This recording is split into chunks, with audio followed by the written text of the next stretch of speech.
ng lahat ng mga tao ang Panginoon ay malapit na.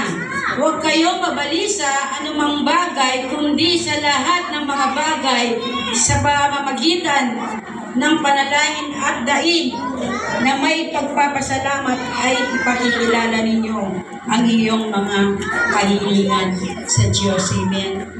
Tunay nga po na sa bawat pinagdadaanan po natin sa ating buhay, bagamat minsan masakit, pero kinakailangan po meron pong pagalakan. Amen. Meron pong ngiti sa labi. Amen.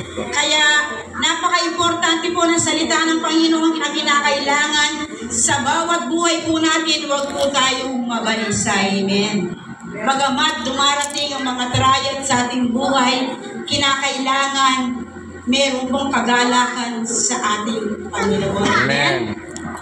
Kaya napakabuti po talaga ng Panginoon, bagamat na minsan tayo po dumadanas ng mga trials sa ating buhay, pero salamat sa ating Panginoon, hindi niya po tayo pinababayaan. Amen. Lagi pa rin po na nakaawa ang Panginoon sa ating mga buhay. Amen. Para po ata kay mo, malungkot kayo rin ako sasabi. Kailangan ta masaya tamo po ne. Amen. Amen. Amen. Oh, yan po. Anong ko dataran kapatid ko, para po ning Sister Gina yata. Oh, amen. Oh, kailangan masayang puso. Amen. Amen. Kaya huwag po tayo iiyak. Amen. O tumingin po sa atin. Sa atin. Amen. O katuladan eh. Alam niyo po, bagamat ako mayroon pong pinagdadaanan, pero pinipilit ko pong tumawa sa ating Panginoon. Na alam ko siya lang ang may magagawa sa bawat buhay po natin. Amen. Kaya sabi ko nga po noon, naalala ko po kung gaano po ako naglingkod sa ating Panginoon. Tunay nga po, sinasabi ko, sabi ko, no retreat, no surrender. Sabi ko po gano'n sa ating Panginoon. Naalala ko po kung gaano po ako na naglingkod sa ating Panginoon. Pero hindi ko po alam kung ano po ang bawat kalooban ng Panginoon sa ating buhay. Kaya, nawa tayo mga kapatid, sa bawat paglilingkod po natin sa ating Panginoon, huwag po tayong matakot. Amen. Kung nararanasan po natin ang mga bagay na trial sa ating buhay, kinakailangan po masalamatan lang po natin ating Panginoon. Huwag pala mo ata gagagalo. Iyak ko ata sa nepat siya sasabi ko, gagagala na nga akong kapatid. Amen. Kailangan po may masayang puso. Amen. Ulawin niyo pa pa. Oh. Iyak malago. Yan po ka. Kailangan po tayo kung tumatayo, kinakailangan po, bagamat meron po tayo pinagdadaanan, kinakailangan laban lang sa ating Panginoon.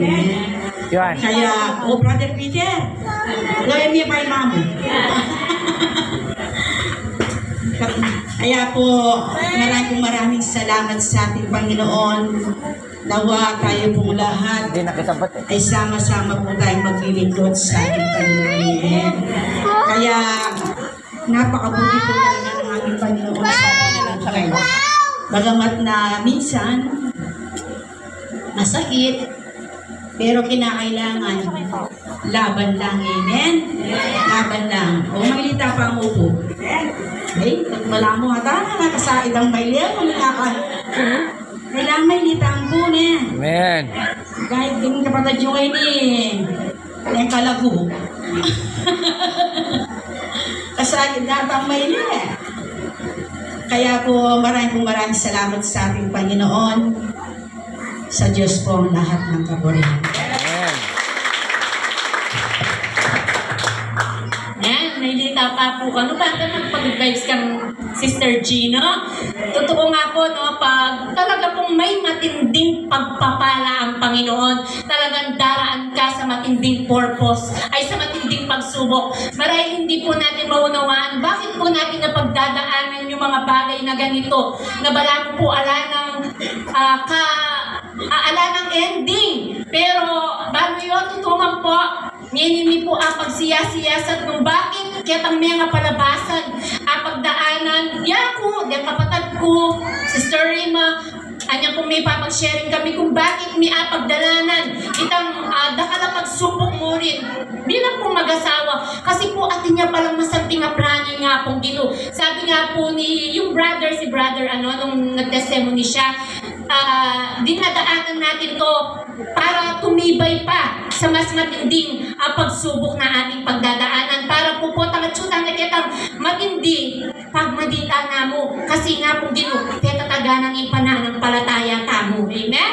Kaya sa oras pong ito, bago po tayo dadako o bago po natin ibibigay ang ating mic sa ating pong Pastora Daisy, patuloy muna tayong pangunahan ng ating pong Pastora Raquel sa message. Paano po kakalog niya sa ano, pero pakalawin tayo po kasi malapit niya pong makulong kaya biyaya ng Ginoo. Amen? Patuloy po tayong pangunahan ng ating